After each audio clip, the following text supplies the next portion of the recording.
ॐ सहनाववतु सहनौ भुनक्तु सह वीर्यङ्करवावहै तेजस्विनावधीतमस्तु मा विद्विषावहै। ॐ शान्ति शान्ति शान्तिः। हरि ओम। कठोपनिषद मंत्र 227 এবং 228। योनिमन्ये प्रपद्यन्ते शरीरत्वाय देहिनः स्थाणुमन्ये अनुसंयन्ते यथा कर्म यथा श्रुतम्। य एष सुप्तेषु जागर्ति कामं कामं पुरुषो निर्मिमानः तदेव शुक्रं तद्ब्रह्म तदेवामृतमुच्यते। तस्मिल्लोकाः श्रिताः सर्वे तदु नात्येति कश्चन एतद्वै तत्। सो गत क्लासे আমরা এই মন্ত্র 227 এটা আমরা আলোচনা করেছি। এর ভাষ্য আমরা পড়েছি। শুধু দুই একটা পয়েন্ট বাকি আছে যে এই মন্ত্রে যমরাজ বলছেন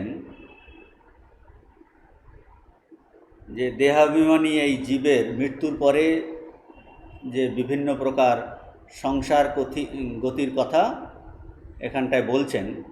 আর এটা কাদের ক্ষেত্রে অ্যাপ্লিকেবল? অজ্ঞানীর ক্ষেত্রেই এসব সংসার গতি হয়। অজ্ঞানীর ক্ষেত্রেই কিন্তু এগুলো হয়। জ্ঞানীর কিন্তু এখানে মুক্তি হয়ে যায়, তার কিন্তু ন তস্য প্রাণা উৎক্রামন্তি, এসব বিষয়ে আমরা আলোচনা করেছি।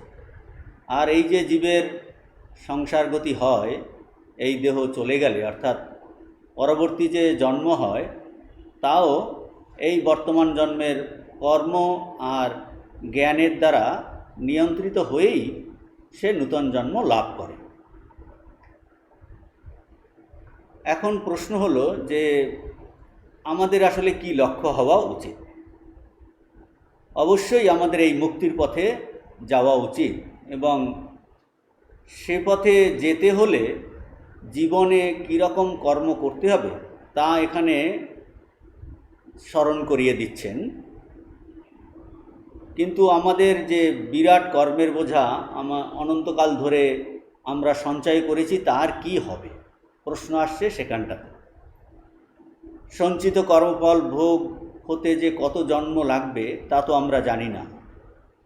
আর ভোগের এই সঞ্চিত কর্মফল ভোগের সঙ্গে সঙ্গেই আবার নূতন কর্মও কিন্তু সঞ্চিত হচ্ছে।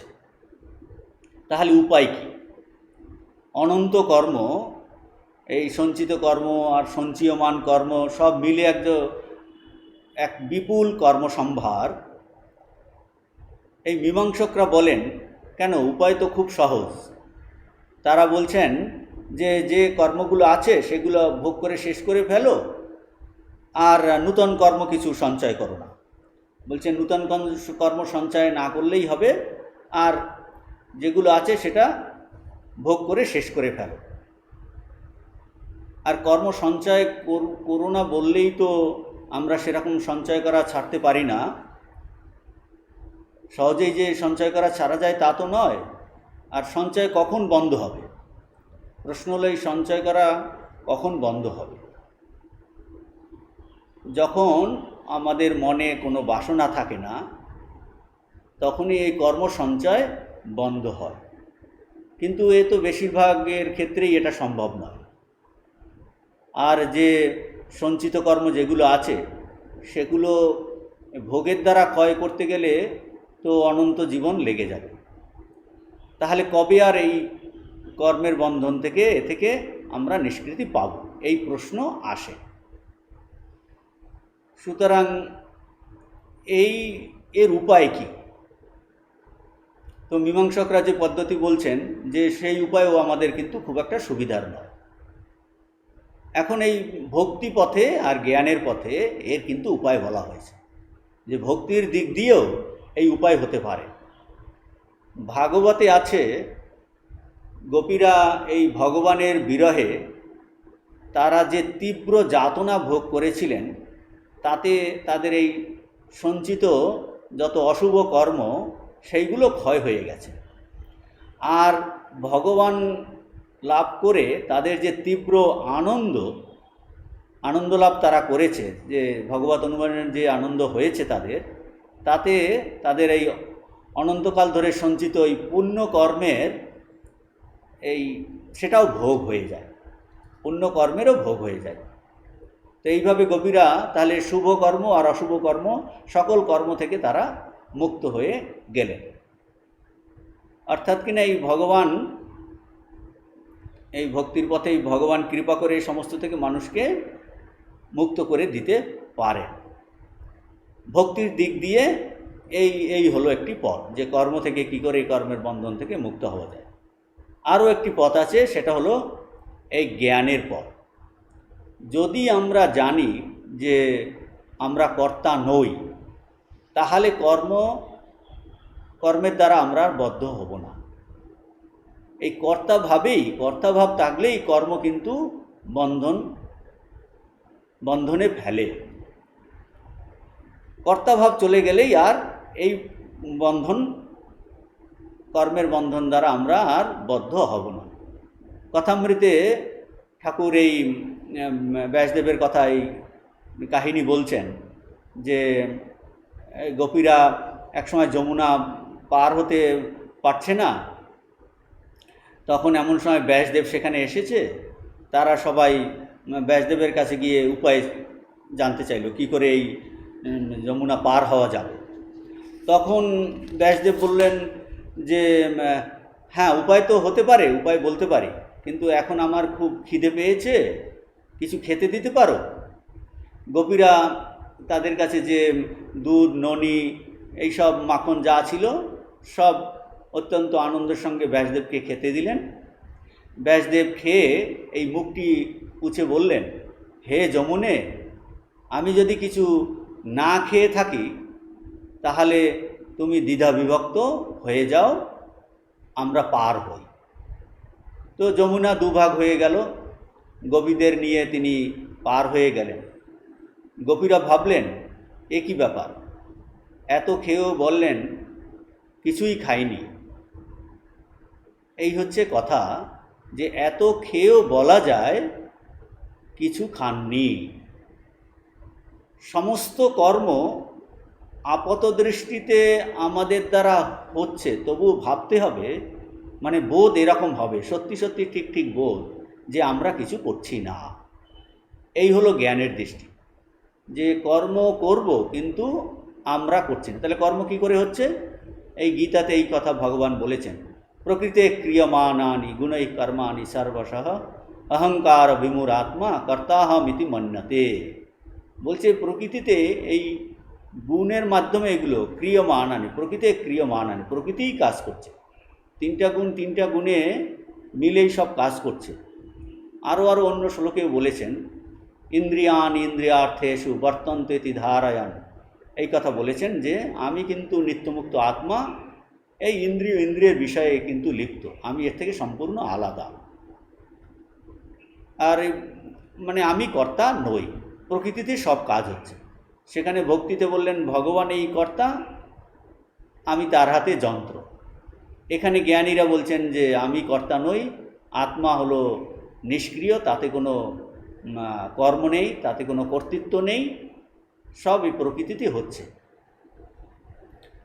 তো এই রকম যদি বোধ হয়, ঠিক বোধ হয়, তখন ভগবান গীতার অষ্টাদশ অধ্যায়ে হত্বাপি স ইমাল লোকান না হন্তি না নিবদ্ধতে, বলছে এই সমস্ত লোকের বিনাশ করেও তিনি বিনাশকারী হন না। অর্থাৎ আমি কর্তা নই, এই দৃঢ়বুদ্ধি যদি থাকে তাহলে কর্ম আর বন্ধনের কারণ হতে পারে না। সুতরাং এই কর্মের হাত থেকে বাঁচার এই আরেকটি উপায়। বাঁচার এই আরেকটি উপায়। কর্মযোগেও এই কথাই বলা হয়েছে যে কর্মযোগেও আমরা কর্ম ছাড়া থাকতে পারি না, আমাদের কর্তৃত্ব বুদ্ধি আছে। এখন এই কর্তৃত্ব বুদ্ধিটাকে এমনভাবে কাজে লাগাতে বলছেন যেমন কাঁটা দিয়ে কাঁটা তোলা। কর্তৃত্ব বুদ্ধি এমনভাবে কাজে লাগাতে বলছেন যাতে আমরা কর্মযোগ করেও এই কর্তাভাব আছে এখন, কিন্তু সেই কর্তাভাবকে কাজে লাগিয়ে এমনভাবে কর্ম করতে হবে যাতে আমরা কর্তাভাবের বাইরে যেতে পারি। সেই জন্য এই নিষ্কাম কর্ম বলছেন যে এই ভক্তিভাবেও করা যেতে পারে আর জ্ঞানের ভাবেও করা যেতে পারে। ভক্তিভাবে মানে আমি কর্তা নই, ভগবানই কর্তা। তিনি আমাকে যেখানে রেখেছেন সেই অনুযায়ী আমি তারই দাস হিসাবে এই সমস্ত কর্ম, এই সংসার তার, এই সমস্ত জগৎ তার, তিনিই সৃষ্টিকর্তা, তিনিই পালনকর্তা, তিনিই সংহারকর্তা, তিনিই সৃষ্টি করেছেন আমাকে। তো তিনি এখানে আমাকে কৃপা করে রেখেছেন, তার হাতের যন্ত্র। যত প্রবৃত্তির ভূতানাম येन सर्वमिदं ततम स्वकर्मणा तमभ्यस्य সিদ্ধিম বিন্দতি মানব। বলছেন যে এই যা কিছু আমাদের যত প্রবৃত্তি, আমাদের যা কিছু শক্তি, চিন্তা, যা কিছু স্কিল আমাদের ভগবান দিয়েছেন সবই ভগবান থেকে এসেছে। আর তিনি সর্বভূতে আছেন, এনা সর্বমিদম, প্রত্যেকেই তার নিজ নিজ সকর্ম দ্বারা স্বকর্মণা তমাভ্যস্য, তারই পূজা। যৎ করসি যদস্নাসি যজ্জুহসি দদাসি যৎ যৎ তপস্যাসি কৌন্তেয় তৎকুরুষ্য মদর্পণম। তো এই ভগবান বিশ্বাসে, ভগবান ভক্তিতে তো বলছেন এই কর্তাভাবের ঊর্ধ্বে চলে যাওয়া যায়। আমি কর্তা নই, কাজেই ফলের প্রতি আমার কোনো আকর্ষণ নেই, তার ইচ্ছাতে এই ভগবত ভক্তিতে কিন্তু আর এই কর্তৃত্ব বোধ থাকবে না। এইটা চেষ্টা করা করতে করতে করতে করতে আমরা এই কর্তা ভাবের প্রথম দিকে থাকে, কিন্তু এর ঊর্ধ্বে চলে যাওয়া যায়। আর এই কর্মযোগ জ্ঞানের ভাবেও করা যেতে পারে। একটা ভগবান বিশ্বাস আর একটা জ্ঞানের ভাবে যে সমস্ত আমি কোনো কিছু কর্তা নই, আমি হলাম নিত্যশুদ্ধ বুদ্ধমুক্ত আত্মা, আমি কর্তা নই। অর্থাৎ কিনা এইভাবে করে এই কর্মের বাইরে চলে যাওয়া। এই তো এই মন্ত্রে যে জীবের সংসার গতির কথা বললেন, তার বাইরে যাওয়ার এই হলো পদ্ধতি, এই হলো পদ্ধতি। আমরা তার পরের মন্ত্রতে চলে যাচ্ছি, মন্ত্র নম্বর 228। ইয়া এষা সুপ্তেষু ইয়াগর্তি কামম কামম পুরুষ নির্মিমানঃ তদেব শুক্রম তদ ব্রহ্ম তদেবামৃতমুচ্যতে তস্মিল্লোকঃ শ্রিতাঃ সর্বে তদু নাত্যেতি কশ্যন। পূর্বে যে মন্ত্র 226 মন্ত্রে যমরাজ বলেছিলেন দুটি কথা বলবো। এক হলো মৃত্যুর পরে জীবের কি গতি হয়, আর দুই ব্রহ্মবস্তুটি কি। এখন এই মৃত্যুর পরের কথাটি অর্থাৎ জীবের যে সংসার গতি, সেটা কিন্তু এই 227 মন্ত্রে বলা হয়ে গেছে। এখন এই বর্তমান মন্ত্রে অর্থাৎ 228 এখানটায় এই গোপনীয় সনাতন ব্রহ্মবস্তুর কথা বলবেন, যে সনাতন ব্রহ্মবস্তুকে জানলে সমস্ত কর্মবন্ধন থেকে মুক্তি হয়। গুহ্যম ব্রহ্ম সনাতনম তিনি বলবেন বলেছিলেন। এখন আমাদের মনে হতে পারে যে ব্রহ্মবস্তুর কথা তো গোড়া থেকেই শুনে আসছি, উপনিষদে এছাড়া আর কি আছেটাকে? হ্যাঁ, তার উত্তর হ্যাঁ ঠিকই, এই কথা বলার জন্যই তো এই উপনিষদ। তবে বারবার বলার কারণ এই যে তাতে জিজ্ঞাসুর মনে এই সংস্কার দৃঢ় হয়। বারবার বললে সংস্কার দৃঢ় হওয়া তো এত সহজ নয়। বারবার শুনতে শুনতে মানুষের মানুষের মনে সংশয় যায় না এত তাড়াতাড়ি। বারবার শুনেও কিন্তু সংশয় যায় না। চিত্ত এই চঞ্চল থাকার জন্য আমাদের সহজে কিন্তু ওই বস্তু এখানে প্রতিভাত হয় না। এই জন্য শ্রুতি একই কথা বহুভাবে বহুবার বলছেন। এরকম বলা হয়, ন মন্ত্রাণাম জামিতা অস্তি। মন্ত্রের পুনরুক্তি দোষ, মন্ত্রের পুনরুক্তি দোষ হয় না। বারবার বললে পুনরুক্তি একটা দোষ, কিন্তু এই মন্ত্রের পুনরুক্তি দোষ হয় না। কারণ কি, আমাদের মন চঞ্চল মন, আমাদের এই সংস্কার দৃঢ় হচ্ছে না, বারবার শুনেও এই অতীন্দ্রিয় তত্ত্বটা ধারণা হচ্ছে না, সেই জন্য বারবার বহুভাবে বিভিন্ন উদাহরণ দ্বারা বলছেন। সেই জন্য এই শাস্ত্রেরও এ বিষয়ে কোনো আলস্য নেই। শাস্ত্র কিন্তু এই অনলসভাবে এই উপদেশ দিয়ে যাচ্ছেন, যাতে আমাদের মনে ভাবটি দৃঢ়মূল হয়, দৃঢ়মূল হয়ে বসে যায়। এছাড়া অন্য কোনো উপায় নেই। বারবার শুনতে হবে এবং এই বারবার মনে মনে আলোচনা করতে হবে। তারপর এই ধ্যান করা, অর্থাৎ কিনা চিত্তকে সেই তত্ত্ববস্তুতে স্থির রাখবার চেষ্টা করতে হবে। এই হলো কিন্তু উপায়, এই উপায়। সেজন্য এই একই কথা বিভিন্নভাবে বলছেন। এখন আমরা এই মন্ত্রটির সাধারণ অর্থ আমরা বোঝার চেষ্টা করব। বলছেন যে সুপ্তেষু এষা সুপ্তেষু জাগর্তি কামম কামম পুরুষ নির্মিমানা। আমরা পার্ট বাই পার্ট বুঝব যে সুপ্তেষু এষা পুরুষ। সুপ্তেষু কথার অর্থ হলো সুপ্ত হলে। তো এখানে সুপ্ত কথা দ্বারা কিন্তু ওই আমাদের সুষুপ্তি বোঝাচ্ছে না, সুষুপ্তিকে বোঝাচ্ছে না। এখানে সুপ্ত বলতে এখানে নিদ্রাকে, স্বপ্নকে বোঝাচ্ছে, স্বপ্ন অবস্থাকে বোঝাচ্ছে।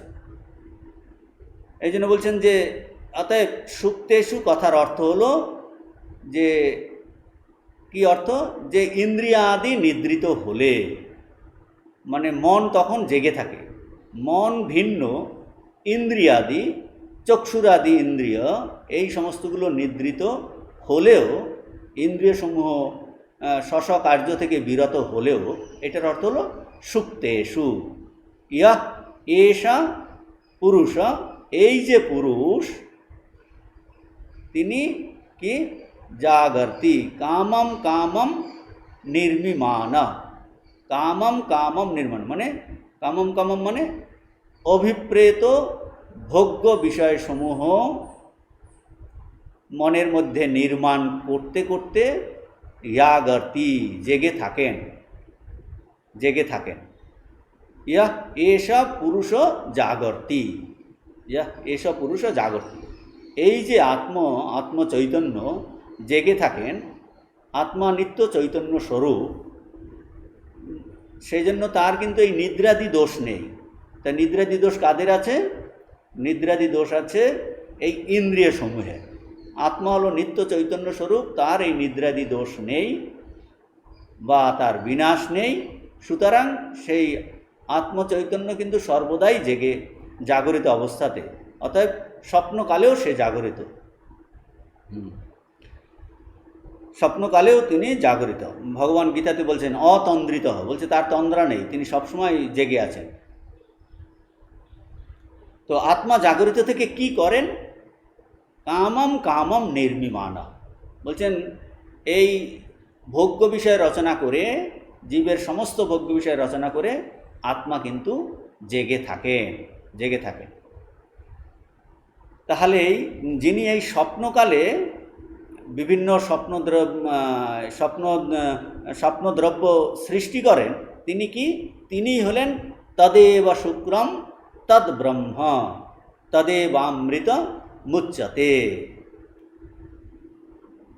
স্বপ্নাবস্থায় বিভিন্ন যে এই স্বপ্নদ্রব্য, যে বস্তুগুলি, যিনি ভোগ্য বস্তুগুলি সৃষ্টি করেন, বলছেন তিনি তদ এব, তিনি শুদ্ধ, তিনি ব্রহ্ম,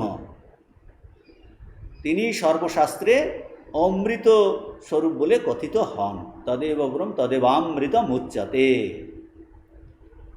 যিনি এই স্বপ্নের সময় জেগে থাকেন, যার কোনো নিদ্রা নাই, তিনি হলেন শুদ্ধ, তিনি হলেন ব্রহ্মস্বরূপ, তিনি সর্বশাস্ত্রে অমৃত স্বরূপ বলে কথিত।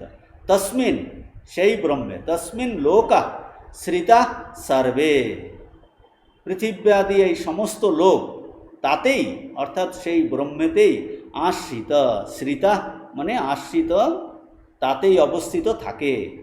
তৎ উ নাত্যেতি কশ্যন তদ উ ন অত্যেতি কশ্যন। সেই যে সর্বাত্মক ব্রহ্ম, তাকে কেউ কিন্তু অতিক্রম করতে পারে না। এ তদ বৈ তৎ, এই সেই আত্মা যার সম্বন্ধে নচিকেতা জানতে চেয়েছেন, এই সেই আত্মা যার সম্বন্ধে নচিকেতা জানতে চেয়েছেন। এই হলো মন্ত্রের সাধারণ অর্থ।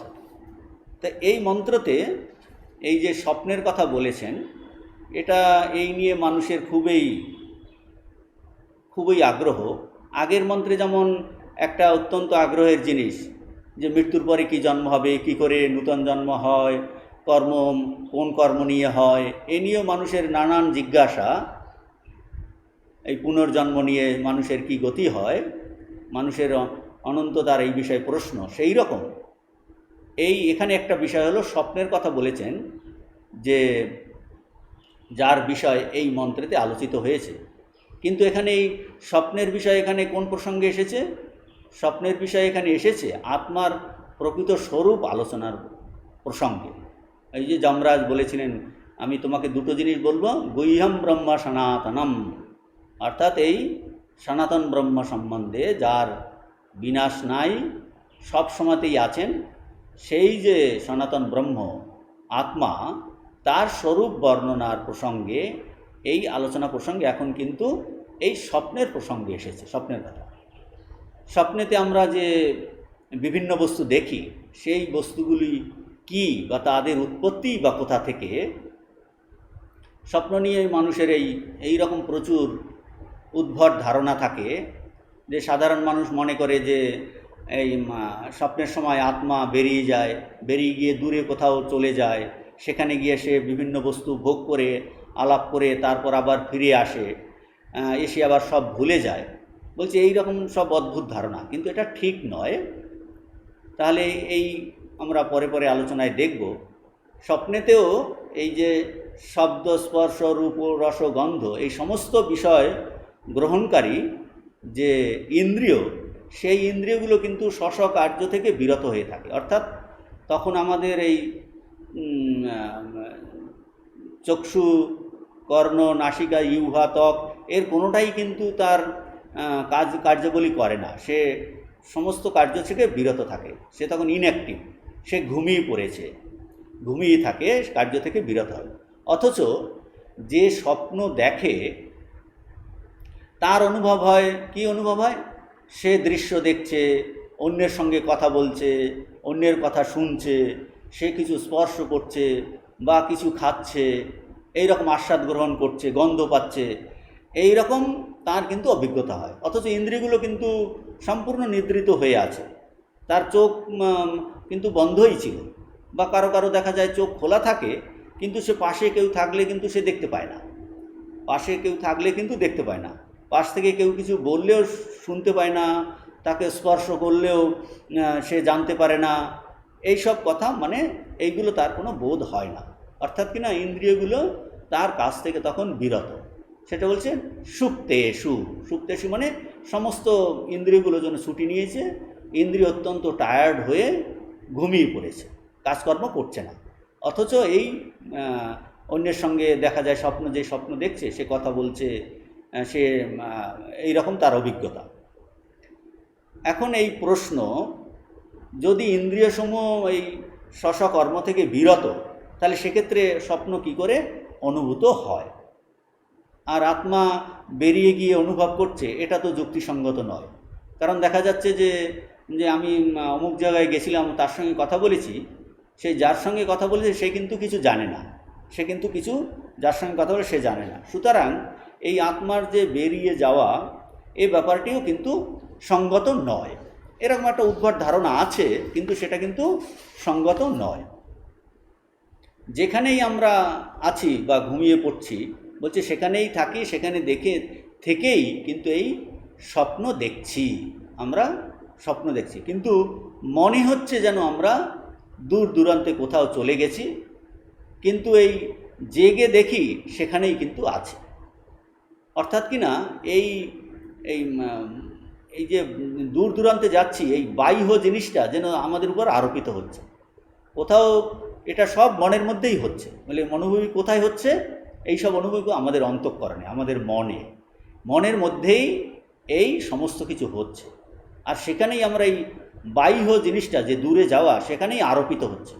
অ্যাকচুয়ালি আত্মা এখানে বসেই, আমরা যেখানে শুয়ে আছি সেখান থেকেই স্বপ্ন দেখছি, এই অন্তঃকরণের মধ্যে। বৃহদারণ্যক উপনিষদে বলছেন এই সম্পর্কে, এই যে ন ন ন তত্র রথা ন রথযোগা ন পন্থান ভবন্তথা রথান রথযোগান পথ সৃজতে। বলছে সেখানে রথ নেই, অশ্ব নেই, পথ নেই। সেখানে রথ, অশ্ব, পথ সব সৃষ্টি করে। কে করে সৃষ্টি? এই অন্তঃকরণেই সৃষ্টি করে, মনেই সৃষ্টি করে। মনের ভিতরে যে বিভিন্ন চিন্তা রয়েছে, সেই চিন্তাগুলি যেন সেই রূপ নিয়ে মানুষের কাছে আসে। জাগ্রতে আমরা যে সকল বস্তুর অনুভব করি, এই দিনের বেলাতে জাগ্রত অবস্থায় যেসব জিনিস অনুভব করি, স্বপ্নে অনুরূপ অনুভূতি আমাদের হয়ে থাকে। তবে জাগ্রতের দৃষ্টিতে বিচার করলে, দেখলে মনে হয় জাগ্রতের অনুভূতিগুলির মধ্যে যেন একটা শৃঙ্খলা আছে। স্বপ্নেতে সেরকম মনে হচ্ছে যেন থাকে না। তবে আমরা জাগ্রতেতে যে শৃঙ্খলা বলি, স্বপ্নেও যে তার একটা ধারা নেই তা নয়, একদম যে ধারা নেই তা নয়। স্বপ্ন যখন অনুভব করি তখন মনে হয় যেন একটা শৃঙ্খলা আছে স্বপ্নের মধ্যে, মনে হয়। কিন্তু তখন কিন্তু সেটা এলোমেলো বলে মনে হয় না। কিন্তু জাগ্রতে ফিরে এসে ওই স্মৃতিগুলোকে যখন আমরা বিশ্লেষণ করি, তখন কিন্তু মনে হয় এর মধ্যে কোনো শৃঙ্খলাহীন, যেন মিলছে না। তাহলে বুঝতে হবে যে এই স্বপ্ন রাজ্য, এই জাগ্রতের চিন্তা প্রণালী, স্বপ্নের রাজ্যে এই জাগ্রতের চিন্তা প্রণালীর এই যে ধারা, যুক্তি, সেখানে কিন্তু কাজ করে না। সে রাজ্যটাই কিন্তু একটা আলাদা। আমরা এই পঞ্চগ্রাহ্য বস্তুই কিন্তু স্বপ্নেতেও দেখি। স্বপ্নেতে কিন্তু অন্য কোনো ইন্দ্রিয়ের নয়, এই যে একটা ষষ্ঠ ইন্দ্রিয়ের মাধ্যমে দেখছি তা না, এই পঞ্চ ইন্দ্রিয় গ্রাহ্য বস্তুই আমরা স্বপ্নে দেখি। জাগ্রতে যা অনুভব করিনি, এরকম কোনো বস্তু কিন্তু আমরা স্বপ্নে অনুভব করি না। জাগ্রতে আমাদের যেসব অনুভব হয়, তার থেকে আমাদের যে সংস্কার হয়, সেগুলোর প্রতি আমাদের যে অ্যাটাচমেন্ট, আগ্রহ, তা আমাদের এই মনেতে, অন্তঃকরণে সব জমা থাকে। এই স্বপ্নের ভিতরে তা যেন বিভিন্ন রূপে আমাদের কাছে উপস্থিত হয়, বিভিন্নভাবে আমাদের কাছে উপস্থিত হয়। অবশ্য এই যখন স্বপ্নেতে এইগুলো আমাদের কাছে উপস্থিত হয়, তার নানা রকমের একটা সংমিশ্রণ হয়ে থাকে। যেমন দৃষ্টান্ত দেওয়া যায় যে আমরা এই স্বপ্নেতে তো কত ধরনের মানুষ দেখছি আর ঘোড়া দেখছি। তাহলে হয়তো দেখলাম যে মানুষের মাথা বা আর বাকি অংশ ঘোড়ার মতো, বা ঘোড়ার মাথা বাকি অংশ মানুষের মতো। আবার আমরা দেখেছি স্বপ্নেতে সোনা দেখেছি, না, জাগ্রত অবস্থায় আমরা সোনা দেখেছি, পাহাড় দেখেছি, স্বপ্নে হয়তো একটা সোনার পাহাড় দেখছি। তো এই রকম বলছেন, যেটা সোনার পাহাড় হয়তো জাগ্রততে কখনো দেখিনি, কিন্তু স্বপ্নে ওই একটার সঙ্গে আর একটা এরকম সংমিশ্রণ হয়ে থাকে, এরকম হয়। কিন্তু জাগ্রতের যা সংস্কার থাকে, সেইগুলোই স্বপ্নে কিন্তু উদ্বুদ্ধ হয়ে ওঠে। এই বর্তমান মন্ত্রে বলা হয়েছে, আমরা এই স্বপ্ন সম্পর্কে একটু সাধারণভাবে আলোচনা করলাম। বর্তমান মন্ত্রে কি বলেছেন? ইয়েষা সুপ্তেষু জাগরতি। বলছেন এই মন্ত্রে বলা হচ্ছে, আসল বক্তব্যটা হলো, বলা হচ্ছে যে আত্মাই এই তাদের প্রকাশ করছে। ওই যে স্বপ্ন, যেসব দৃশ্য, বলছে আত্মাই প্রকাশ করছে। অন্তঃকরণের যে বিভিন্ন সংস্কার, বৃত্তি, এগুলো উৎপন্ন হচ্ছে, বৃত্তি উঠছে, বলছেন এইগুলোই আত্মার দ্বারাই প্রকাশিত হচ্ছে। বলছে আত্মা কিন্তু নিদ্রিত নয়, সে কিন্তু সর্ব অবস্থাতেই জেগে আছে। স্বপ্নে ইন্দ্রিয়াদি সব ঘুমিয়ে পড়েছে, তারা ক্লান্ত হয়ে পড়েছে। চক্ষু, কর্ণ, নাসিকা, জিহ্বা, ত্বক, ইভেন কর্মেন্দ্রিয়, বলছে তারা কার্যবলী কিচ্ছু করছে না, ঘুমিয়ে থাকলেও কিন্তু এই যে বস্তুগুলি প্রকাশিত হচ্ছে, কে প্রকাশ করছেন? বলছে আত্মাই প্রকাশ করছে। তাহলে এই কথা বলার তাৎপর্য এই, জাগ্রত অবস্থায় ইন্দ্রিয়াদির দ্বারা বিষয়ের আমাদের প্রকাশ হচ্ছে। আমরা এখন দেখছি, আমার সামনে কম্পিউটার, এটা মনে হচ্ছে আমি এই চোখের দ্বারা দেখছি, আপনারা শব্দ শুনছেন, কর্ণের দ্বারা শব্দ শুনছেন এবং দেখছেন। তো তাৎপর্য কি? যে জাগ্রত অবস্থায় ইন্দ্রিয়াদির দ্বারা এই সমস্ত বিষয় প্রকাশিত হচ্ছে। চোখ এই রূপকে প্রকাশ করে, কান শব্দকে প্রকাশ করে, কাজেই আমরা শুনি। কিন্তু এই জাগ্রত অবস্থাতেও আসলে কিন্তু আত্মচৈতন্যই বিষয়কে প্রকাশ করছে, কিন্তু পরোক্ষভাবে করছে। আমরা কিন্তু এখন এই আত্মচৈতন্যের দ্বারাই সমস্ত কিছু প্রকাশিত হচ্ছে, কিন্তু সেটা যেন এখন আমরা ভুলে গেছি। এই জন্য বলা হয় যেন পরোক্ষভাবে করছে। আমি চোখের দ্বারা দেখছি, কানের দ্বারা শুনছি, এরাই বিষয়কে প্রকাশ করছে, কিন্তু এখানেও ওই আত্মচৈতন্যের দ্বারাই প্রকাশিত হচ্ছে। এই ইন্দ্রিয়গুলোর যেন সে উপহার করে রাজার কাছে যেমন দেয়, ওই আত্মার কাছেই নিয়ে যায়, কিন্তু ডিরেক্টলি এখানটায় সে যেন পরোক্ষ ভিতরে আছে, আমরা যেন সেটা সম্পর্কে সচেতন নই, পরোক্ষভাবে প্রকাশ করছে। কিন্তু স্বপ্নতে যেহেতু এই ইন্দ্রিয়গুলি থাকে না, এখন যেমন আমি চোখ দ্বারা দেখছি, এই চোখ তো তখন ঘুমিয়ে পড়েছে, সে কান কর্ণ ইন্দ্রিয়ের যে দেবতা, সে ঘুমিয়ে পড়েছে, নাসিকা জিহ্বা ত্বক কোনোটাই কিন্তু সব ইন্দ্রিয়গুলি টায়ার্ড হয়ে ঘুমিয়ে পড়েছে। কিন্তু তখন এই আত্মচৈতন্য ডিরেক্টলি প্রত্যক্ষভাবে সে কিন্তু প্রকাশ করছে, মানে স্বপ্নেতে এই আত্মচৈতন্য সাক্ষাৎভাবে এই অন্তঃকরণের এই বৃত্তিগুলোকে প্রকাশিত করছে। মানে স্বপ্নের সময়তে ইন্দ্রিয়গুলো ঘুমিয়ে পড়ে, কিন্তু মন কিন্তু ঘুমোয়নি, মন জেগে আছে। এই মনের মধ্যে যে সব সংস্কার আছে, আত্মচৈতন্য সেইগুলোকে প্রকাশ করে দিচ্ছে। মন তখনও টায়ার্ড হয়ে পড়েনি, মন কিন্তু জেগে আছে, মন কিন্তু নিদ্রিত হয়নি, এটা ভালো করে বুঝতে হবে। কিন্তু এই মনও কখন নিদ্রিত হয়ে এই প্রসঙ্গে আসে, মনটাও একসময় কিন্তু ক্লান্ত হয়ে পড়ে, মনও নিদ্রিত হয়ে পড়ে। কখন? সুষুপ্তিতে। তাহলে সুষুপ্তিতে ইন্দ্রিয়সমূহ নিদ্রিত, আর মনও কিন্তু তখন নিদ্রিত। আমাদের বর্তমান অবস্থাতে এখন এই জাগ্রত অবস্থাতে সমস্ত ইন্দ্রিয়গুলি জাগ্রত, মনটাও কিন্তু জাগ্রত, আমরা সবগুলোই জাগ্রত, সব দিক দিয়েই আমরা এই করণের মাধ্যমে, মন আর ইন্দ্রিয়করণের মাধ্যমে সমস্ত বিষয় এই সব দেখছি, এই জিনিসগুলো আমরা এই দৃশ্যগুলো দেখছি। আর যখন এই ইন্দ্রিয়গুলি টায়ার্ড হয়ে পড়ে, ক্লান্ত হয়ে যায়, আমরা ঘুমিয়ে পড়ি, তখন স্বপ্নতে মন জেগে আছে, ইন্দ্রিয় ঘুমিয়ে পড়েছে। তখন মনের মধ্যে যেসব সংস্কার আছে, সেই সংস্কারগুলোকে এই আত্মচৈতন্য প্রকাশ করে দেয়, ওইগুলো তখন দেখি। তারপর ওই মনও তারপর টায়ার্ড হয়ে পড়ে, তখন আমরা সুষুপ্তিতে চলে যাই, তখন মনও ঘুমিয়ে পড়ছে, ইন্দ্রিয় ঘুমিয়ে পড়ছে। তো এই তখন সুষুপ্তিতে আমি বোধও আর থাকে না, সে টেম্পোরারি সব যেন একদম শুয়ে পড়ে।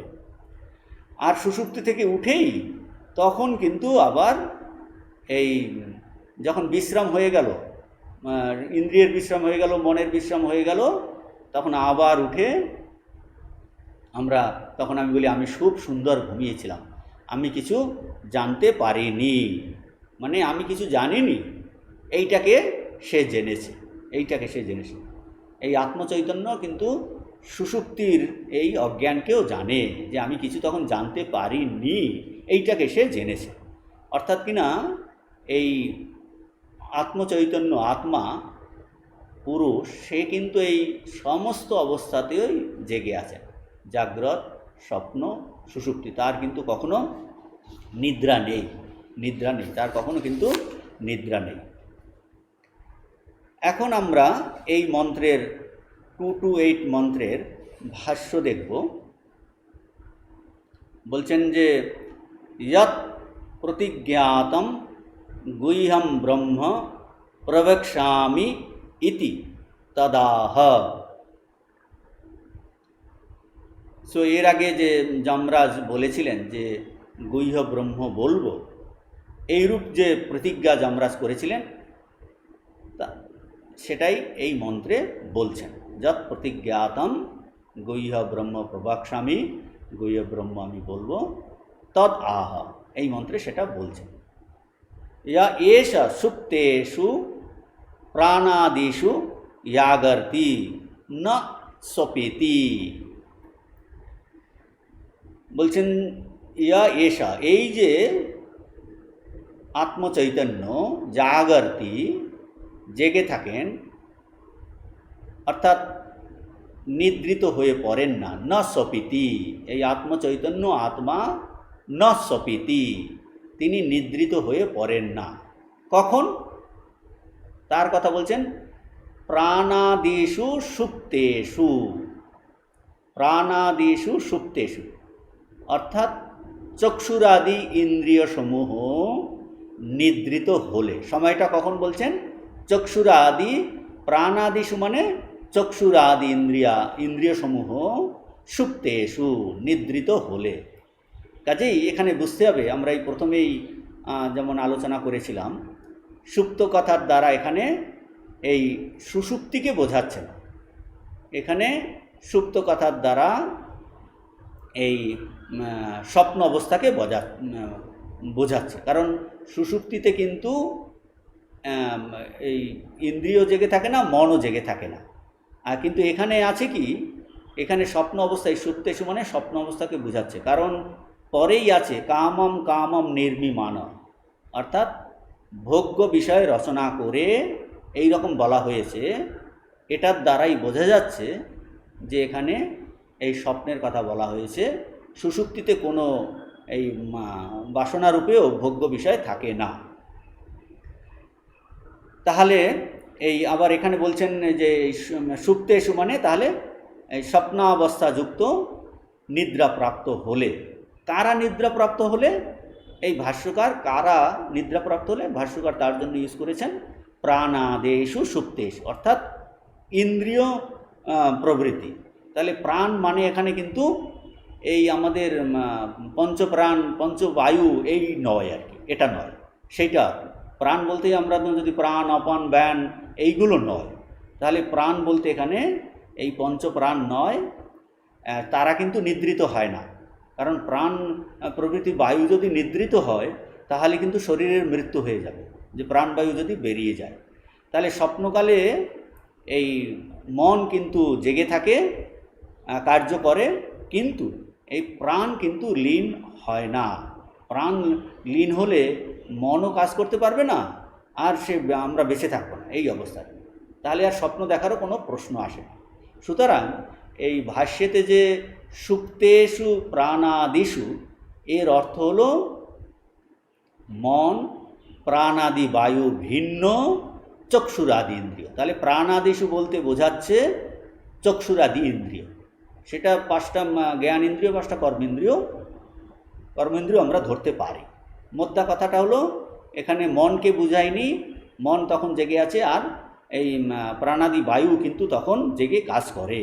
আমরা যখন ঘুমিয়ে থাকি তখন ওই বায়ু কিন্তু কাজ করে। তো এই বলছেন এইটা, তখন এই আত্মচৈতন্য বা সাক্ষী চৈতন্য কি করে সেইটা এখন বলছেন। কথম, এরপর ভাষ্যতে আসছে কথম কামম কামম তম অভিপ্রেতম স্ত্রিয়াদি অর্থম অবিদ্বয়া নির্মিমান নিষ্পাদয়ন। তো বলছেন যে এই ইন্দ্রিয় সমূহ যখন ঘুমিয়ে পড়ে, টায়ার্ড হয়ে ঘুমিয়ে পড়ে, তখন এই আত্মচৈতন্য বা সাক্ষী চৈতন্য বা পুরুষ জেগে থাকে। কীরকম সেটাকে বলছে কথম। কথমের দ্বারা ওটা বোঝাচ্ছেন যে আত্মচৈতন্য জেগে থাকে, সে কিভাবে জেগে থাকে। তো এখন বলছেন যে আত্মচৈতন্য তখন একটা দ্বিতীয় যেন সিনেমা জগৎ তৈরি করে, সিনেমা জগৎ তৈরি করে সেইটা দেখতে থাকে। আত্মচৈতন্য যেন দ্বিতীয় একটা সিনেমা জগৎ তিনি অনুভব করেন, দেখেন। জাগ্রত অবস্থায় আত্মচৈতন্য এই এক দৃশ্য জগৎ, এই ব্যবহারিক জগৎরূপ এই সিনেমা দেখে বা অনুভব করে। আমরা যে এখন যে দেখছি এটাও একটা সিনেমা জগতের মতো, এটাও একটা হল। এখানে আমরা এই সমস্ত দৃশ্য বস্তু সমস্ত কিছু দেখছি শুনছি অনুভব করছি। এটাও একটা যেন এই সিনেমার জগৎ, দৃশ্য জগৎ। এটা হলো সিনেমা জগৎ 1। আর এখানটায় আমরা কিসের মাধ্যমে দেখছি? এই মন আর ইন্দ্রিয় সমূহীকরণের মাধ্যমে। আর বহির্জগৎ হলো সিনেমা, এইটা হলো করণ, তার মাধ্যমে আমরা এইটা দেখছি, অনুভব করছি। আর স্বপ্নেতে যখন চক্ষুরাদি ইন্দ্রিয় এই ক্লান্ত হয়ে ঘুমিয়ে পড়ে, তখন মন কিন্তু জেগে আছে, মন তখনও কিন্তু ক্লান্ত হয়নি। এই সময় আত্মচৈতন্য দ্বিতীয় সিনেমা দেখে। কিভাবে সিনেমা তৈরি হয়?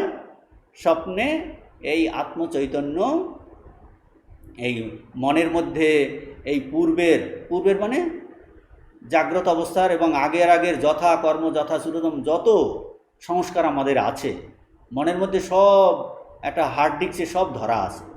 বলছে এই মনের মধ্যে এই পূর্বের সব বাসনা সংস্কারের মাধ্যমে আর একটা সিনেমা জগৎ এই তৈরি করে, আত্মচৈতন্য তৈরি করে, যথা কর্ম যথা শ্রুতম। এবং এর সঙ্গে যথাকর্ম যথাশ্রুতম মানে এর সঙ্গে সঙ্গতি রেখে যা কিছু আমরা কর্ম করেছি, যেরকম আমাদের জ্ঞান হয়েছে, যেরকম আমাদের সংস্কার, যেরকম আমাদের চিন্তা, যেরকম আমাদের জ্ঞান, সেই সমস্ত যে আমাদের মধ্যে সূক্ষ্ম শরীরে সব আছে, বলছে সে এর সঙ্গে সঙ্গতি রেখে তখন একটা এই নূতন আর একটা সিনেমা জগৎ তৈরি করে, দৃশ্য তৈরি করে। মনের বাসনা যেন তখন সব জীবিত হয়ে যায় এবং একটা স্বপ্ন জগৎ তৈরি করে। ভাষ্যে এটাকে বলছেন নির্মিমান ইকুয়াল টু নিষ্পাদয়ন। আত্মচৈতন্য নির্মাণ করে, সম্পাদন করে, তৈরি করে। কি নির্মাণ করে? কামম মানে হচ্ছে অভিপ্রেতম, অর্থাৎ ভোগ্য বিষয়। এখানে কামম মানে অভিপ্রেত ভোগ্য বিষয়, মানে স্বপ্ন বিষয়। অভিপ্রেত ভোগ্য বিষয় মানে স্বপ্ন বিষয়। কামম এই দুবার এটা ইউজ করেছেন। এই শব্দটি ঋষি দুবার ব্যবহার করেছেন। এটার দ্বারা বোঝাতে চাইছেন যে এই প্রত্যেক ইন্দ্রিয়ের বিষয় তৈরি করে, প্রত্যেক বিষয়ের কামম ইকুয়াল টু অভিপ্রেতম ভোগ্য বিষয়, প্রত্যেকটা ভোগ্য বিষয়, অর্থাৎ শব্দ, স্পর্শ, রূপ, রস, গন্ধ। বলছে কামম এই দুবার শব্দটি ব্যবহার করে বলতে চাইছেন যে না, প্রত্যেকটা বিষয়ের ভোগ্য বস্তু সে কিন্তু তৈরি করে। কি বিষয়? উদাহরণ দিয়েছেন এখানে। স্ত্রী আদি অর্থম মানে বিষয়। তাহলে স্ত্রী আদি মানে স্ত্রী, পুরুষ, পুত্র, ভোগ্য বস্তু যা কিছু আছে, বলছে শব্দাদি সব বিষয়। স্ত্রী আদি বলেছে, যে স্ত্রী পুরুষ, বলছে সংসারের সমস্তই সেখানে স্ত্রী তৈরি করছে, সেখানে পুরুষ তৈরি করছে, সেখানে সন্তান তৈরি করছে, সেখানে শব্দ তৈরি করছে, সেখানে স্পর্শ তৈরি করছে, সেখানে রাস্তা তৈরি করছে, রথ তৈরি করছে, হেঁটে যাচ্ছে, খাচ্ছে, দেখছে, খেলছে, হাসছে, ভয় পাচ্ছে। বলছে সমস্ত কিছু এই বিষয় তৈরি করছে। কিসের দ্বারা তৈরি করেন? তার কারণ বলছেন, কারণ হিসাবে বলছেন অবিদ্যা বাসনার দ্বারা। বলছে অবিদ্যয়া কিসের দ্বারা তৈরি করছেন? যে ওই অবিদ্যা বশতই কিন্তু অবিদ্যার কারণে এগুলো তৈরি হচ্ছে, অবিদ্যার কারণেই তৈরি হচ্ছে। তো তাহলে কি অর্থ কি দাঁড়ালো? অর্থ দাঁড়ালো এইরকম পুরো কথম কামম তম অভিপ্রেতম স্ত্রী আদি অর্থম অবিদ্যয়া নির্মিমান নিষ্পাদয়ন। তো বলছেন যে পুরুষ অর্থাৎ কিনা ওই আত্মচৈতন্য অবিদ্যা সহায় সেই অভিপ্রেতম মানে অভিলষিত কি স্ত্রী প্রভৃতি ভোগ্য বিষয় সকল নিষ্পাদয়ন নির্মাণপূর্বক জাগর্তি মানে জাগরিত থাকে। এই অভিপ্রেতম মানে আমাদের ডিজায়ার্ড সব বস্তুগুলো, মানে আকাঙ্ক্ষিত ভোগ্য বিষয়, যার প্রতি আমাদের অ্যাটাচমেন্ট ছিল, যার প্রতি আমাদের অ্যাটাচমেন্ট সেটা কিছু আমরা রেজিস্টার করিনি, রেজিস্টার করতে হবে, সেইগুলো কিন্তু আসবে না, সেটা কিন্তু আসে না। যারই প্রতি আমাদের আকাঙ্ক্ষা, আকর্ষণ, অ্যাটাচমেন্ট থাকে, এইগুলোই কিন্তু দেখা যায়। এখন একটা জিনিস বুঝতে হবে এখানে, আমরা আগেও তো সর্বত্র এই বেদান্তে যখন আলোচনা উপনিষদের, আমরা বলছি আত্মা হলো অকর্তা। একটু আগের মন্ত্রেতে আলোচনা হলো না যে আমি স্বরূপত আত্মা, আমি কিন্তু অকর্তা, আমি কর্তা নই, তাহলে আর এই কর্মের বন্ধন থাকবে না। এখন আত্মা তো বস্তুত অকর্তা, তাহলে এখানে বলছেন সে এইগুলো নির্মাণ করছে, তাহলে সে তো কর্তা হয়ে যাচ্ছে, এই তো প্রবলেম হয়ে যাচ্ছে। তাহলে আত্মা বস্তুত কিন্তু অকর্তা, কিন্তু বাস্তবিক পক্ষে যদি আর আত্মাতে কর্তৃত্ব থাকতো, তাহলে কিন্তু আত্মা এই বিকারী পদার্থ হয়ে যেত, আর যেটা বিকারগ্রস্ত সেটা কিন্তু অনিত্য হতে বাধ্য। এই জন্য ভাষ্যকার বলছেন অবিদ্যয়া নির্মিমান, বলছে অবিদ্যয়া নির্মাণ মানে অবিদ্যার দ্বারা আত্মা রচনা করেন। বলছে এই ভ্রান্তিবশত, আমাদের জ্ঞান নেই বলেই ভ্রান্তিবশত, ভুলবশত এই অবিদ্যার দ্বারা আত্মা রচনা করেন। সুতরাং অবিদ্যা অবলম্বনেই এই যে আত্মা, আমরা বলছি রচনা করেন, এই যে আত্মার কর্তৃত্ব, এটা বলছে অবিদ্যা অবলম্বনেই আত্মার কর্তৃত্ব। তাহলে কিন্তু শুদ্ধ আত্মাতে কিন্তু কোনো কর্তৃত্ব নেই। এইটাই বোঝাই একটু আমাদের কঠিন। অ্যাকচুয়ালি শুদ্ধ আত্মাতে কোনো কর্তৃত্ব নেই। অবিদ্যাবশত, ভুলবশত, ভ্রান্তিবশত, অজ্ঞানবশত আমরা মনে করছি আমি কর্তা। এই স্বপ্নেতে ওই ব্যাপারটাই ঘটছে। বলছেন অবিদ্যয়া নির্মিমান, যে অবিদ্যার দ্বারা, অবিদ্যাবশত তাতে কিন্তু এই কর্তৃত্ব যেন এইরকম মনে হচ্ছে। সেই জন্য শুদ্ধ আত্মাতে কিন্তু কোনো কর্তৃত্ব নেই।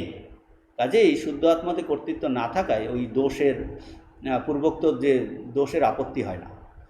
অন্যদিকে আরও এটা বলা হয় যে আত্মাতে স্বরূপত কর্তৃত্ব নেই, তার অবস্থা নেই, কারণ আত্মা হলো জ্যোতিস্বরূপ, আত্মা হলো স্বয়ং জ্যোতি, স্বয়ং প্রকাশ, তার নিজস্ব চৈতন্যের মাধ্যমেই তো সব প্রকাশিত হয়। বলছেন আত্মার সান্নিধ্যেতে, আত্মার বাই প্রেজেন্সেই, বলছেন যে ওই আমাদের অন্তঃকরণে আগের যত পূর্ব সংস্কার, যেসব চিন্তা, জ্ঞান, ওইগুলো যেন তখন প্রকাশিত হয়। এটাকে বলে সান্নিধি মাত্রেই, বাই ইজ ভেরি প্রেজেন্স, এই জড় অন্তঃকরণে সক্রিয় হয়ে ওঠে, জড় অন্তঃকরণ সক্রিয় হয়ে ওঠে। ভাষ্যের পরবর্তী অংশ যে ইয়াগর্তি পুরুষো ইয়ঃ তদেব শুক্রম শুভ্রম শুদ্ধম তদ্ব্রহ্ম ন অন্যৎ গুহ্যম ব্রহ্ম অস্তি।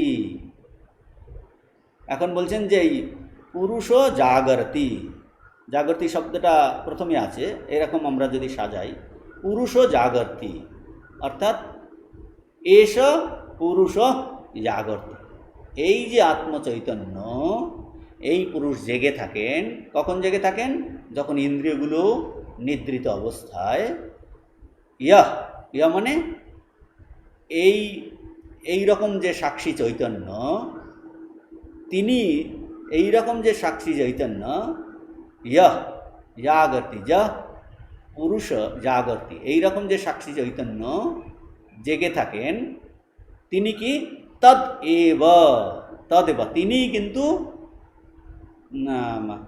কিন্তু তদেব শুক্রম, শুক্রম equal to Shubhram equal to শুদ্ধম, তিনি শুদ্ধ, তিনি পবিত্র স্বরূপ, তিনি ব্রহ্ম, তদ্ব্রহ্ম, তিনি ব্রহ্ম,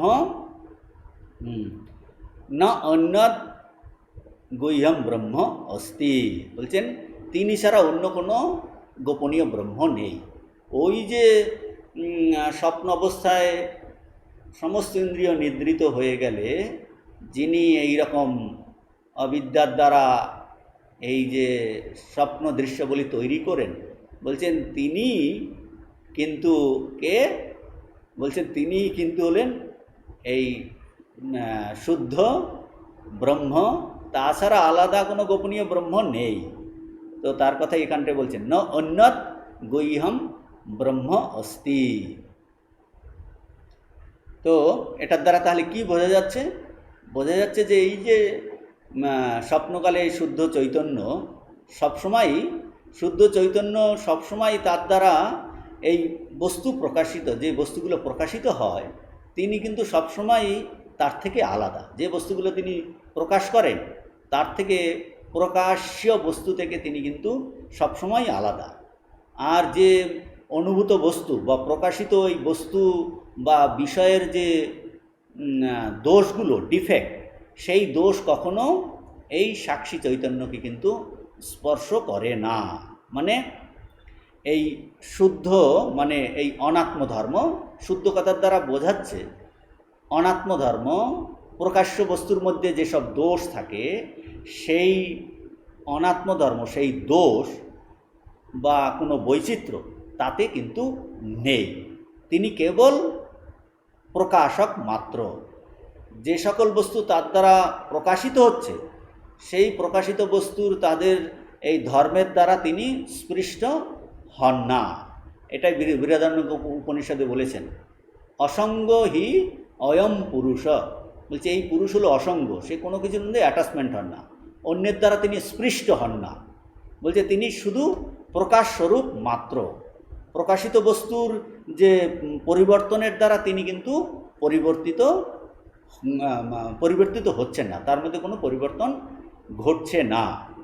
এইটুকু বোঝানোর জন্যই বললেন যে শুদ্ধ।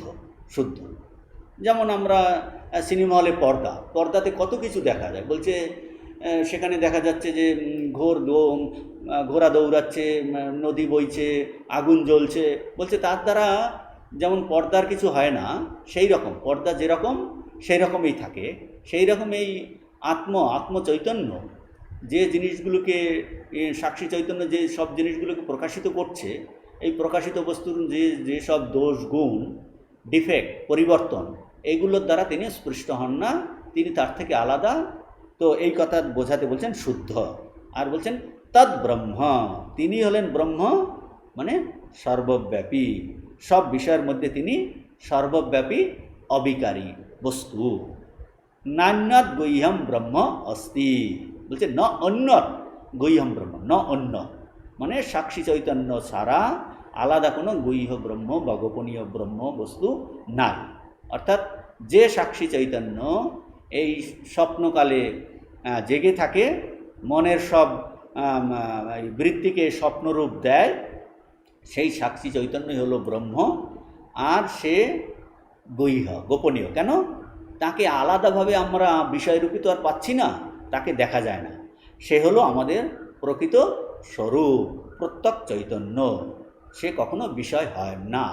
তিনি হলেন নিত্য বিষয়ী, তিনি হলেন বিজ্ঞাতা। তিনি কখনো এই বিজ্ঞানের বিষয় হন না, অবজেক্ট হন না। এরপরে ভাষ্যতে আমরা পরের অংশতে আসছি। তদেব অমৃতম অবিনাশী উচ্যতে সর্বশাস্ত্রেষু। তদেব অমৃতম ইকুয়াল টু অবিনাশী উচ্যতে। বলছে তৎ এব, তৎএব মানে না অন্য কেউ নয়, তৎএব মানে অন্য আর কেউ নেই। এই সাক্ষী চৈতন্যই কেবল সাক্ষী চৈতন্যই, তব এব কেবল তিনি অমৃত অবিনাশী। তিনি কেবল অমৃত অবিনাশী বলে সমস্ত শাস্ত্রেতে তাকে বলা হয়েছে। মানে যেসব বস্তু তিনি প্রকাশ করছেন সেই বস্তুগুলোর কিন্তু উৎপত্তি আর বিনাশ আছে। যে বস্তুগুলোকে তিনি প্রকাশ করছেন সেই বস্তুগুলোর কিন্তু উৎপত্তি আর বিনাশ আছে, কিন্তু প্রকাশক যিনি তার কিন্তু উৎপত্তি বিনাশ নাই, তার আবির্ভাবও নাই আর তিরোভাবও নাই। এই জন্য তাকে সর্বশাস্ত্রে বলা হয়েছে অমৃত স্বরূপ, অমরণ ধর্মী বলে কথিত হয়েছে, শাস্ত্রতে এইভাবে বলেছেন।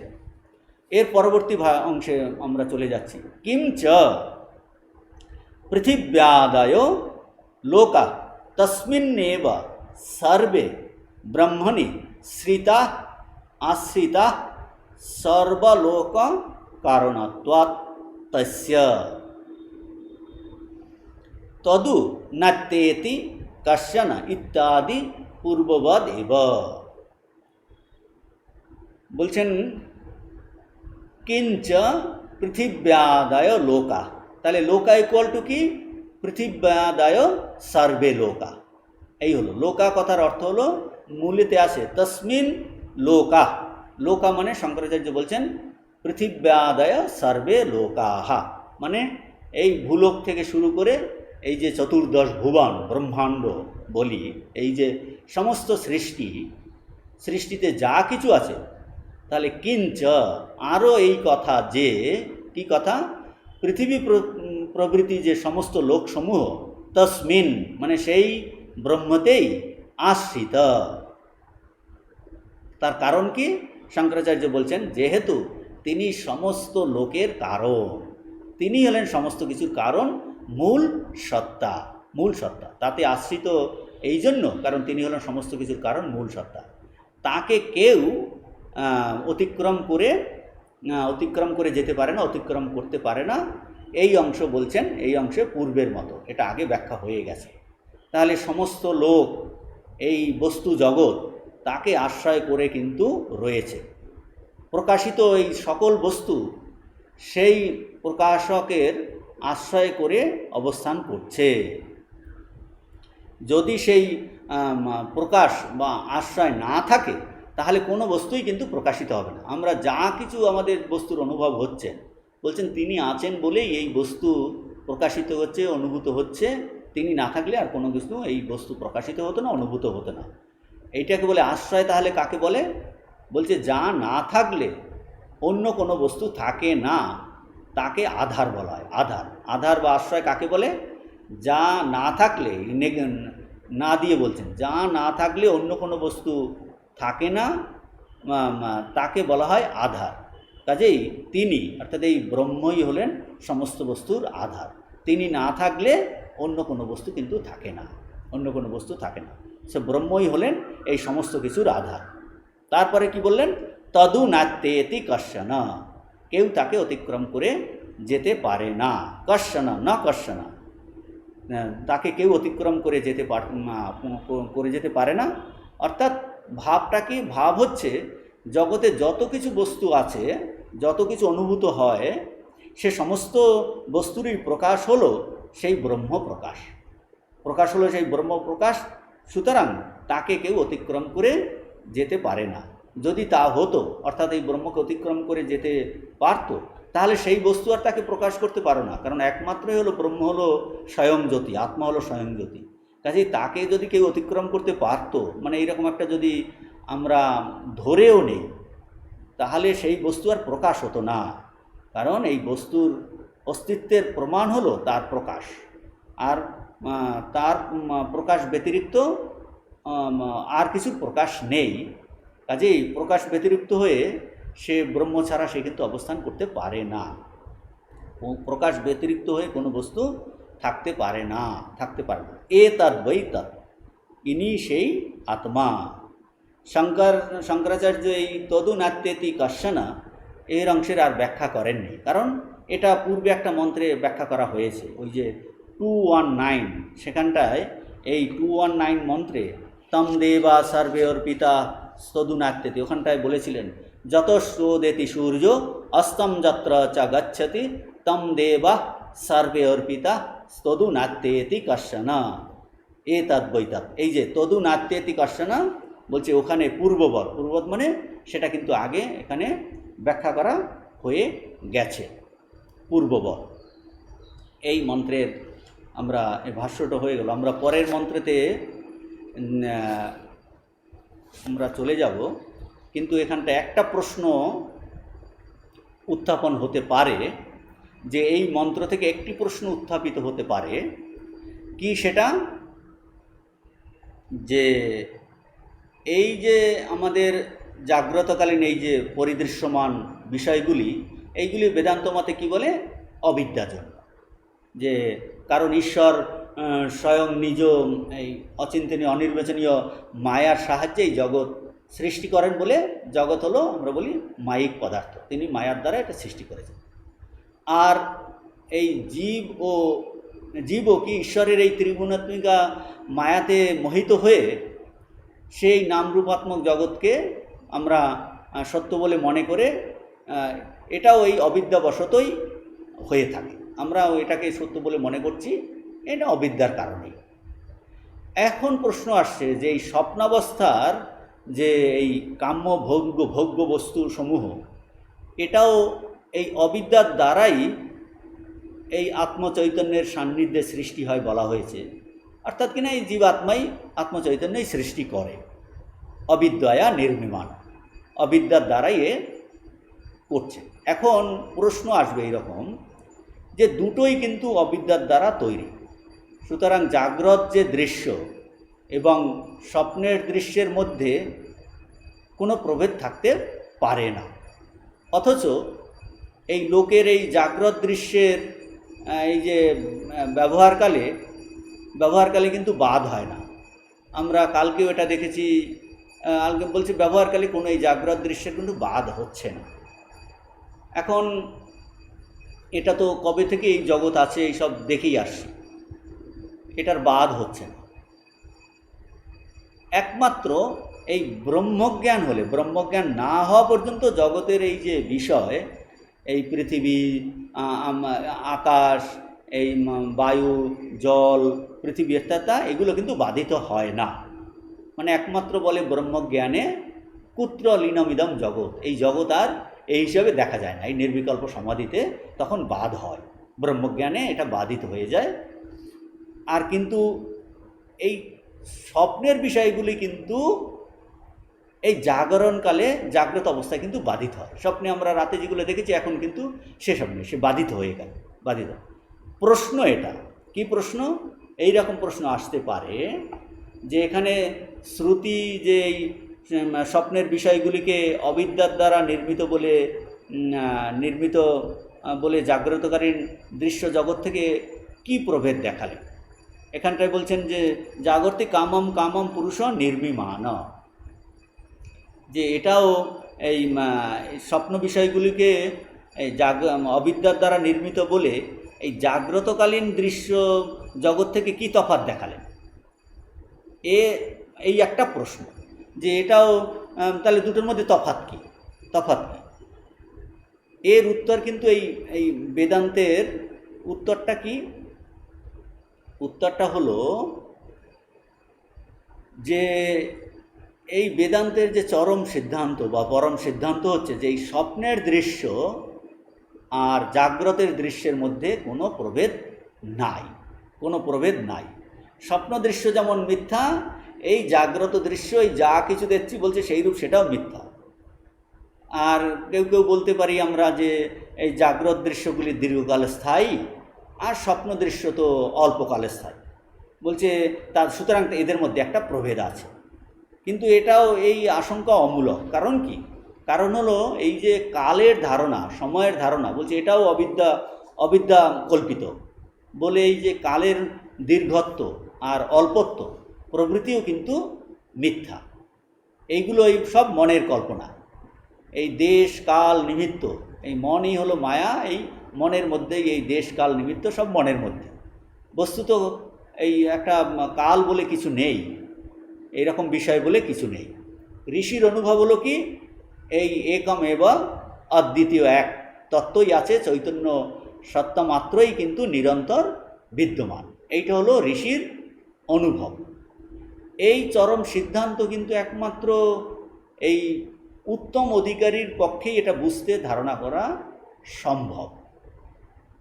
ঠাকুর এই কথামৃতে আমরা দেখতে পাই, শ্রীরামকৃষ্ণদেব এই বলছেন, মহিমাচরণকে বলছেন। এটা আছে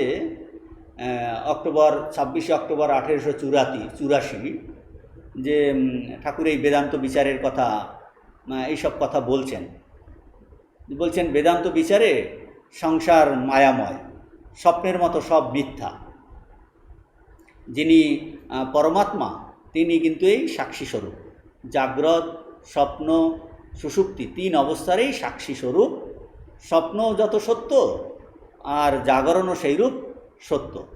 তখন ঠাকুর এইটাকে একটা গল্পের দ্বারা বোঝাচ্ছেন। বলছে এক দেশে এইরকম এক চাষা থাকে, ভারী জ্ঞানী, চাষবাস করে, পরিবার আছে, আর একটা ছেলে অনেক দিন পরে হয়েছে, তার নাম হারু। ছেলেটার উপরে এই মা বাবার দুজনারই খুব ভালোবাসা, কেননা সবে ধন নীলমণি। চাষা হলো খুবই ধার্মিক, গ্রামের সবাই তাকে খুব ভালোবাসে। তো বলছেন একদিনে মাঠে চাষা মাঠে কাজ করছে, এমন সময় একজন এসে খবর দিল যে হারুর কলেরা হয়েছে। তখন চাষাটি বাড়ি গিয়ে তার অনেক ডাক্তার ডেকে প্রচুর চিকিৎসা করালে, কিন্তু ছেলেটি কিন্তু মারা গেল। তো বাড়ির সকলে এত শোকে অত্যন্ত মহীয়মান, শোকে কাতর হলো। চাষাটির কিন্তু যেন কিছুই হয়নি, সে এই চাষা উল্টে সকলকে বোঝায় যে শোক করে কি হবে। তারপর আবার সে এই মাঠে চাষ করতে গেল। বাড়ি ফিরে এসে দেখে যে পরিবার তখনও কাঁদছে, আর পরিবার তাকে বলছে, তুমি কি নিষ্ঠুর, ছেলেটার জন্য একবার কাঁদলেও না। চাষা তখন স্থির হয়ে তাকে বলে, কেন কাঁদছি না জানো? বলবো? বলছে, আমি কাল ভারী স্বপ্ন দেখেছি। বলছে, দেখলাম যে রাজা হয়েছি, আর আর 8 ছেলের বাপ হয়েছি, আর খুব সুখে আছে। তারপর এই ঘুম ভেঙে গেল, এখন মহা ভাবনায় পড়েছি। কি ভাবনা? বলছে, আমার সেই 8 ছেলের জন্য শোক করব, না তোমার এই এক ছেলে হারুর জন্য শোক করব। তো এই ঠাকুর বলছেন যে চাষা জ্ঞানী, তাই দেখছিল স্বপ্ন অবস্থাও যেমন মিথ্যা, আর জাগরণ অবস্থাও তেমন মিথ্যা। এক নিত্য বস্তু সেই আত্মা, তো এই হলো বেদান্তের চরম সিদ্ধান্ত। এটা কিন্তু এই উত্তম অধিকারী ধারণা করতে পারে, মধ্যম বা অধম অধিকারী এইটা বুঝতে বা ধারণা করতে পারে না। এই জন্য এই শ্রুতি প্রভৃতি শাস্ত্র ভাষ্যকার, এই প্রভৃতি আচার্য, এরা কিন্তু এই মধ্যম অধিকারীর জন্য কি বলছেন, 3 প্রকার সত্তা স্বীকার করেন। একটা বলা হয় যে যথা পারমার্থিক সত্তা, ব্যবহারিক সত্তা আর প্রাতিভাষিক সত্তা। এই কঠিন নয় জিনিসগুলো, একমাত্র বলছে এই ব্রহ্ম বা আত্মা, যে বললেন ঠাকুর যে সর্বাবস্থার যিনি সাক্ষী, সেই সাক্ষী চৈতন্য, বলছে এই ব্রহ্ম আত্মাই একমাত্র পারমার্থিক সত্তা। তাহলে এই জাগ্রতকালীন এই যে জগৎ দেখছি, আকাশ বায়ু জল পৃথিবী ইত্যাদি, এই বিষয়ের সত্তা হলো ব্যবহারিক সত্তা। আর স্বপ্নের যে সত্তা, আমরা ওই যে রজ্জুতে সর্প দেখি, শুক্তিতে রজত দেখি, বা মরুভূমিতে জল দেখি, বলছে এই যে সত্তা, এটা হলো প্রাতিভাষিক সত্তা। জাগ্রতকালের যে পৃথিবী জল এটসেট্রা প্রভৃতি এই মায়া বা অবিদ্যার দ্বারা, অবিদ্যার কার্য হলেও এটাকে বলছে মূল অবিদ্যা, মূলাবিদ্যার কার্য। মূলাবিদ্যার কার্য মানে ঈশ্বর নিজের অধীনে এই মায়ার দ্বারা এই জগৎ পৃথিবী জল এটসেট্রা সৃষ্টি করেন। এই জন্য এই জাগ্রত দৃশ্যের সত্তাকে বলা হয় ব্যবহারিক সত্তা। একমাত্র এই ব্রহ্মজ্ঞানে কিন্তু এর এই সত্যতা চলে যায়, নির্বিকল্পতা একদমই থাকে না।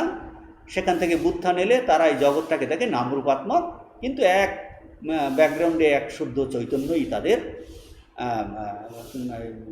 অনুভব হয়। আর স্বপ্নের দৃশ্যগুলি কি বলে, এটা তুলাবিদ্যার কার্য, অথবা তুলাবিদ্যা মানে আমাদের যে অন্তঃকরণে যে অবচ্ছিন্ন চৈতন্য, অন্তঃকরণে যে চৈতন্যের যে প্রতিবিম্ব পড়ে, অবচ্ছিন্ন চৈতন্য আশ্রিত যে অবিদ্যার কার্য। তুলাবিদ্যার কার্য, অথবা বলে অন্তঃকরণ অবচ্ছিন্ন চৈতন্য আশ্রিত অবিদ্যার কার্য। এটাকে বলে প্রাতিভাষিক। প্রতিভাস মানে এই জ্ঞানকাল পর্যন্ত যা অবস্থান করেন তা প্রাতিভাষিক। এই যে স্বপ্নের দৃশ্যগুলি এই স্বপ্নকাল পর্যন্ত থাকে। স্বপ্নজ্ঞান নিবৃত্তি হওয়ার সঙ্গে সঙ্গে নষ্ট হয়ে যায়। ওই মরীচিকার উদাহরণেও সেইটা দেখলে মনে হয় যেন জল আছে, যে তাতে গাছপালা এরকম প্রতিবিম্বিত হচ্ছে দেখা যায়, কিন্তু কাছে গেলে কিন্তু বোঝা যায় যে জল নেই। সেই রকম অন্ধকারে যেমন মনে হচ্ছে যেন সর্প আছে, কাছে গেলে দেখা যায় সর্প বলে কিছু নেই, রজ্জুই আছে। রজ্জু রজত আর শক্তি, দূর থেকে মনে হয় যেন এরকম রজত, কিন্তু কাছে গেলে দেখা যায় ঝিনুক। তো এইসব এটা বলে প্রাতিভাসিক সত্তা। এই জীবের জাগ্রতকালে যে সকল বিষয় অনুভূত হয়, সেই অনুভব জন্য সেই বিষয়গুলি বাসনারূপে মনের মধ্যে জমা থাকে। স্বপ্নে সেই বাসনারূপ বিষয়গুলি উদ্ভূত হয়ে থাকে এবং সেই বাসনাগুলিও অবিদ্যাজন্য, মানে ওখানে ওইগুলো অবিদ্যাজন্য। সকল বিষয়ের উপাদানেই কিন্তু অবিদ্যা, সকল বিষয়ের উপাদানেই অবিদ্যা। এই জন্য ভাষ্যকার বলছেন অবিদ্যয়া নির্মিমান, বলছেন অবিদ্যয়া নির্মিমান। এই নিদ্রাদি দোষের জন্য কিন্তু চৈতন্যের কিন্তু এই নিদ্রাদি দোষ নেই, অবিদ্যা আদি নির্মিমান। এর বলছেন যে এই অবিদ্যার দ্বারাই কিন্তু এগুলো তৈরি হয়েছে, অবিদ্যার দ্বারাই। জাগ্রতেরগুলো অবিদ্যার দ্বারা, স্বপ্নেরগুলো। এই জন্য বেদান্তের চরম সিদ্ধান্ত হলো জাগ্রতও যেমন মিথ্যা, স্বপ্নও তেমন মিথ্যা, সেই রকম জাগ্রতও মিথ্যা। এর জাগ্রত, স্বপ্ন, সুষুপ্তি, এই তিন অবস্থার সাক্ষী হলো একমাত্র শুদ্ধ চৈতন্য, তাকে বলা হয় তুরীয় চৈতন্য। তার স্বরূপের কথা এই গুহ্যম ব্রহ্ম সনাতনম বললেন, যিনি সর্ব অবস্থাতেই, এখানে শুধু স্বপ্নের উদাহরণ দিলেন, কিন্তু মূলত এই জাগ্রত, স্বপ্ন, সুষুপ্তি তিন অবস্থাতেই তিনি সাক্ষী চৈতন্য। তার কিন্তু তার মধ্যে কোনো পরিবর্তন নাই, কোনো বিকার নাই, পরিবর্তন নাই। তিনি সবসময় শুদ্ধ, বাইরের বস্তুর দ্বারা তিনি অসংস্পৃষ্ট, শুদ্ধ। তিনিই শুদ্ধ, তিনিই ব্রহ্ম, তিনিই নচিকেতার জিজ্ঞাসিত কিন্তু আত্মা। ইনি হলেন গুহ্যম ব্রহ্ম সনাতনম। আজকে এই পর্যন্ত। আমরা পরের ক্লাসে মন্ত্র 2 to 9 থেকে করব।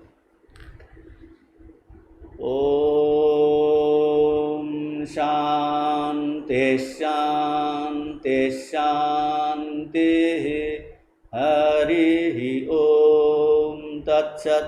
শ্রীরামকৃষ্ণার্পণমস্তু।